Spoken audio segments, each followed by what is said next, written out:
Hello you guys, my dragonflies, my kings and queens, my beautiful people.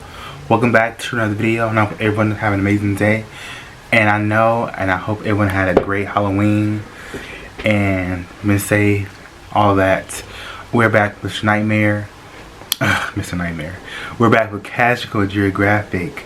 And this is, hold on. Wrong video. The following video contains graphic descriptions of...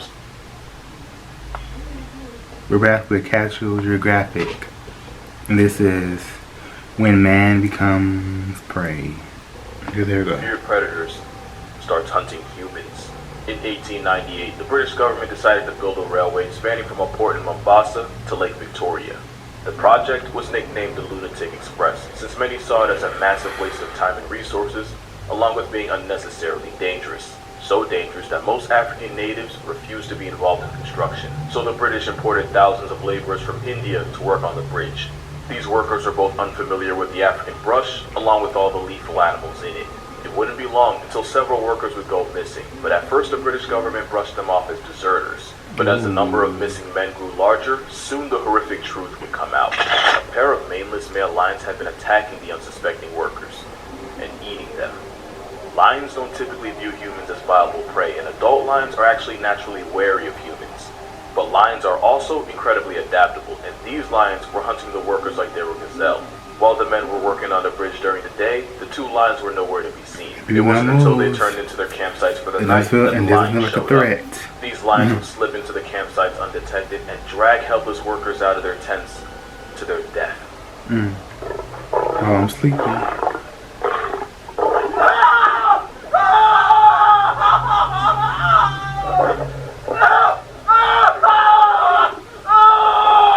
Okay, Halloween is over for now, but...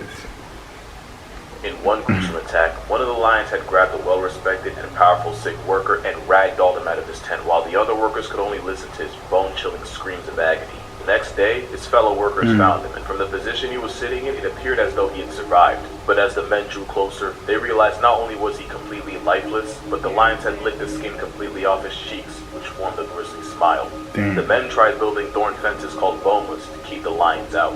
Unfortunately, nobody told the men that lions can leap well over 10 feet and easily clear a boma. And as the attacks and the missing men piled up, the lions started getting more confident. At first, weeks would go by between attacks, but soon, fatal maulings would happen almost daily. And while early on, only one of the rogue males would enter the campsite at a time, soon they'd start slaughtering workers together. In one chilling incident, they had moved the site of a hospital which the lions had began targeting. They moved the hospital over a mile away and set up the new hospital as a trap for the lions. Only a day later, the lions found the new hospital and continued their carnage. The lions even appeared to have plot armor. At one point, they had succeeded in trapping one of the male lions, but when the enraged predator started tearing the trap apart, panicking sepoys opened fire and missed every shot. One shot managed to spring open the trap door, allowing the lion to slip away. And as the attacks persisted, it appeared as though the lions had gone from killing to eat to just killing. We don't know just how many lives were taken, but according to Lieutenant John Patterson, up to 135 men were lost by the time the construction and the lions were finished. 135? And we don't know for sure what led these lions to go on a human hunting spree. One of the lions was found to have an abscess in his teeth, causing a painful infection that may have been too debilitating to hunt. Did it have no protection? I mean, 5 is enough. 3 is enough to do something more about it. In the past, Arab slave trade caravans would run through Savo, and men that would have made no money on the market, like the old, injured, sick, or dying, would just be tossed down into the brush. It's possible that these lions of Savo were fed by these crimes against humanity and learned that humans as a food option is never completely off the table. You remember that movie of, I forgot what it's called, of Sandra Bullock? There's one movie I haven't saw yet with the U.S. Navy heavy cruiser delivered uranium to the island of Tinian for what would end up being the world's first nuclear weapon used in war, which would be dropped in Hiroshima, Japan. Japan would get its revenge when a torpedo struck the USS Indianapolis as it was en route to the Philippines. In only 12 minutes, the imposing military cruiser was underwater, along with anyone unlucky enough to escape in time. Although, considering what would happen, maybe they were the lucky ones. Because as the stranded crew floated adrift in the Philippine Gulf, They quickly realized they had a major problem. Sharks, likely oceanic whitetips, were stalking the hapless sailors. At first, the sharks simply cleaned up the casualties, feeding on the bodies of the deceased, but soon they turned their attention to the survivors. As much as the sailors tried to float together, invariably someone would drift away from the group, and that's when the patient sharks would move in. Oh, so the typical, like, the men would thrash around and scream hysterically. land animals that are scary, quote and unquote only a short while scary. later, a life jacket Ocean, shark, Africa, and nothing lions, else. And as the dehydration, jungle. intense exposure, and saltwater poisoning took its toll, Wait, some yeah. men would hallucinate Before that they were the being bears. rescued and would swim away from the group towards a ship that wasn't there, not realizing they were paddling towards their own death. Even worse, some of the men would become delirious and start attacking their fellow shipmates, forcing them to literally cast them off towards the sharks. This living nightmare lasted 5 days, and when salvation finally came, only 317 out of the 1,196 men could be accounted for. But the psychological torture didn't end there for some of them. Captain Having a Charles B. feast. McVeigh would become the first captain to ever be court-martialed for losing his ship, and the reasoning was because he didn't zigzag. Even Commander Hashimoto, the guy that sunk his ship, testified that there was nothing McVeigh could have done, but it didn't matter. America had its scapegoat, and it was him. McVeigh regularly received hate mail and threats of violence from the family of the fallen. In 2000, he would be exonerated and found to have committed no wrongdoing, but not before the harassment and crippling survivor's guilt would break him. On November 6, 1968, the captain that had survived war, man-eating sharks, and dehydration took his own life, while holding a toy sailor he had been given as a boy for good luck. The true monsters of this story weren't the sharks. It was the bait. Who gave him the bait? The most dangerous bear in the world isn't the grizzly bear, or even the polar bear, but it's widely considered to be the sloth bear. Because where adult grizzlies and polar bears have no natural predators, sloth bears regularly run fades with tigers and leopards. That generational trauma means you have an animal that has all the tools of a predator, but the mindset of prey. And that makes them terrifyingly unpredictable. The fact that habitat loss and encroachment causes them to come into constant contact with humans only makes it 10 times worse. The sloth bear of Mysore was infamous for unaliving 12 people and severely injuring another 24. Armed with wolverine claws and a devastating bite, sloth bears have a nasty habit of attacking the faces of their victims. Those that survived often lost an eye or a nose or had a chunk of their cheek ripped off. Those that didn't survive often had their faces torn off completely, and in some cases the bear ate the bodies of its victims. A far cry from the insects and fruits this baloo of the jungle usually eats. Other bodies recovered had hands missing, in some cases their entire chest cavity ripped open. Some described the horrific injuries as being the work of an animal with the intent, but not necessarily the knowledge to kill. Kenneth Anderson had attempted to hunt the bear, while also saving a man who had been mauled to the point of sheer incapacitation. As Anderson tried carrying the man to safety, it got dark fast, which was probably why he didn't see the rock that tripped him and caused him to break his ankle. The immobilized Anderson survived the night, but the man he tried to save didn't. Anderson would be the one to put the murderous bear out of commission, but we still don't know what made this usually termite-eating bear go full Jeff Dahmer. Maybe it was revenge for a previous attack or a lost cub. Maybe everyone has a limit, and that bear hit his. The next story takes place on Ramri Island, off the coast of Myanmar, which borders China, Bangladesh, and India. In 1945, the British pulled up with the intention of establishing a new air base, but first had to contend with the Japanese Imperial Army, which had already captured the island. The British flanked the Japanese, who, rather than surrender, opted to try to escape by cutting through miles of dense, boggy, uncharted mangroves. As they did, the British circled the mangrove swamp, essentially straining the men into unforgiving terrain. Venomous snakes, spiders, and disease-carrying mosquitoes were almost an afterthought after the men next had been And we're delayed back. for years. It was not enough Many say space, that so I the had up to to 20 erase foot long some crops space. converged on the defenseless soldiers, first picking off the ones that had already passed tense before moving on to the struggling and infirm. One British soldier described hearing 3 distinct sounds: the incessant firing of rifles overhead, the erratic splashing of excited crocodiles, and the blood-curdling cries of the men being dismembered and devoured alive. According to him, the sounds were deafening. Some men sought to take cover in the trees, only a couple feet above the marauding reptiles, when they made a horrific discovery. Crocs can easily launch themselves several feet out of the water, and the men that hadn't climbed high enough were caught in those snare trap jaws and torn to shreds. Another chilling realization was the intelligence of the cold-blooded predator. According to multiple sources, the crocs would use their tails as battering rams to slam against the base of the trees, hoping to knock loose a prize like a twisted human piñata. Like African crocodiles camping in rivers during great migrations, these crocodiles seem perfectly content to bide their time. We have no way of knowing exactly how many lives were lost on that island, but we do know it was very likely in the several hundreds. We also have no way to confirm just how many were taken by the crocodiles, and how many simply flatlined to dehydration, sickness, other wildlife, or simply casualties of war. However, this is widely considered to be the most lethal crocodile attack in human history. And since saltwater crocodiles are capable of living 70 plus years, the chances that at least one of those same crocodiles are still there are low, but they're not zero. More babies. Crocodiles are one of the most stubbornly resilient things on Earth. They've been around for about 200 million years and have barely changed. And with a wide-ranging diet and few if any natural predators, crocs can live virtually anywhere there's warmth and water. So it makes sense that one of the most infamous animal serial killers of all time was a crocodile. Gustav was an 18-foot reptilian Ted Bundy, rumored to have been responsible for up to 300 names missing from the census. According to legend, the massive Nile predator was too bulky to hunt the typical fish, antelope, and zebra, leading him to go after bigger, tougher game like hippos, buffalo, and even humans.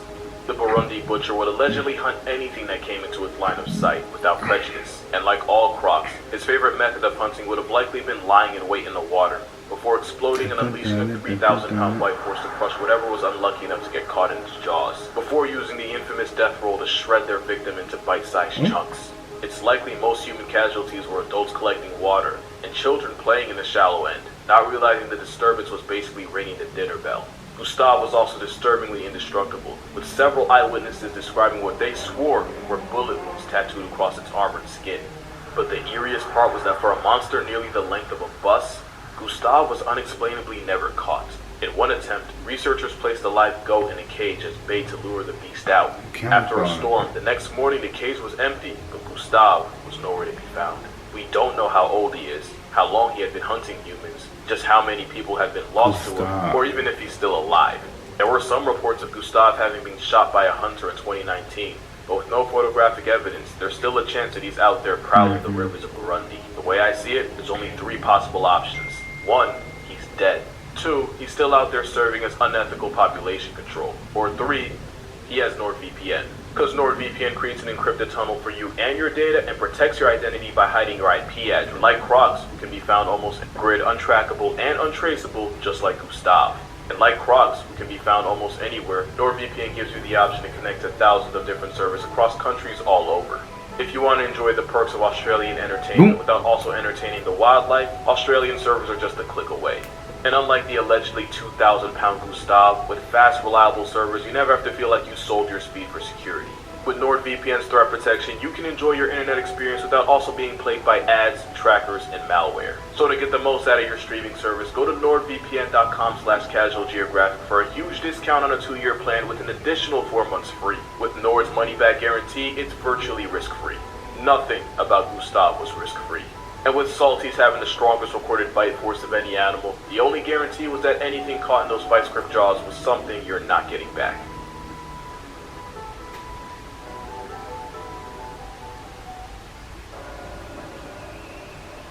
In 2003, locals in Malawi were so terrified of one animal that it drove 4,000 of them to completely abandon their villages to seek refuge. The marauding beast had mauled 3 people into chalk outlines and severely disfigured another 16. The marauding beast had drove 4,000 of them to completely. In 2003, locals in Malawi were so terrified of one animal that it drove 4,000 of them to completely abandon their villages to seek refuge. The marauding beast had mauled 3 people into chalk outlines and severely disfigured another 16. Those that survived were essentially crippled for life, with some missing both hands and legs, with others missing eyes and ears. In one gruesome attack, a woman had gotten her jaw completely detached. The mysterious assailant was so feared and avoided capture for so long that some believe that the attacks were the work of a supernatural creature. In truth, these people were being stalked and hunted by a rabid hyena. Although they're armed with arguably the most devastating bite of any land mammal, hyenas are actually wary of humans. But as many will tell you, anything that gets rabies quickly becomes a different kind of animal, especially when that animal has jaws strong enough to amputate an elephant. The rabid hyena terrorized the people of Malawi for weeks, but whether the actual animal responsible for the maimings was caught and killed was never confirmed. Look like a chupacabra mixed with a dog mixed with a... The most infamous animal mass murderer of all time lived in Nepal in the Kumaon district of India. The Bengal tiger of Champawat was believed to be responsible for 436 less people on Earth. According to research, the carnage started in Nepal, but when hunters were called in, the tiger successfully evaded all of them.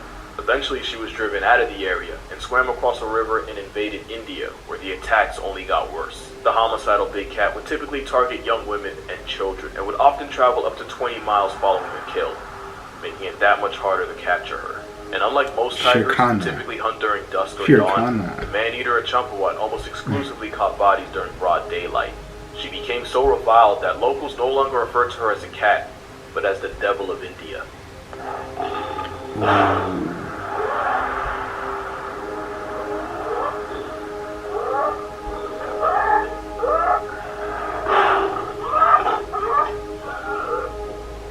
The tiger's reverberating roar paralyzed entire villages, with grown men refusing to leave their huts to go to work, lest the rampaging predator turn them into a statistic. It was believed that the tigress had been shot by an especially cruel hunter, which broke several of her canine teeth, leaving her mortally wounded. It's likely that this injury, along with the fact that tigers are one of the few animals that'll actively seek revenge, that drove the tiger to eventually start seeking out easier prey, people.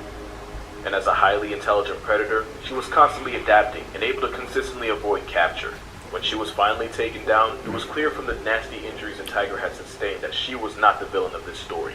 That doesn't change the fact that she won out as the most prolific man-murker in nature. And if you think you're safe because you don't live in Asia, just keep in mind that there are more tigers in the United States than in the rest of the world combined. Keep away from me, okay?